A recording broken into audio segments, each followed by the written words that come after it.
एक दिन गौतम बुद्ध अपने शिष्यों के साथ एकदम शांत बैठे हुए थे। उन्हें इस प्रकार बैठे हुए देख शिष्य चिंतित हुए कि कहीं वह अस्वस्थ तो नहीं है। एक शिष्य ने उनसे पूछा कि आज वह मौन क्यों बैठे हैं, क्या शिष्यों से कोई गलती हो गई है। इसी बीच एक अन्य शिष्य ने पूछा कि क्या वह अस्वस्थ हैं, पर बुद्ध मौन रहे।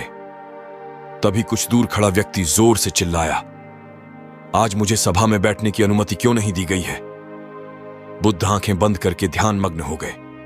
वह व्यक्ति फिर से चिल्लाया, मुझे प्रवेश की अनुमति क्यों नहीं मिली।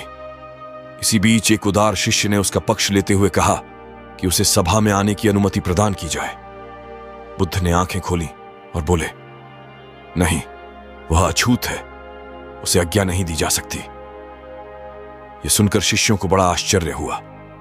बुद्ध उनके मन का भाव समझ गए और बोले, हां, वह अछूत है।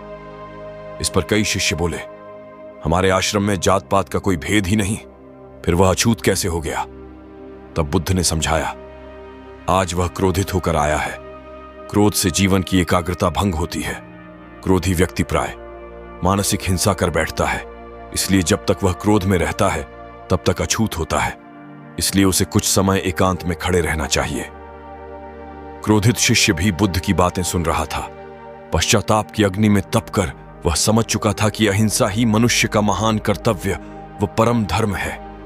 वह बुद्ध के चरणों में गिर पड़ा और कभी क्रोध न करने का प्रण लिया।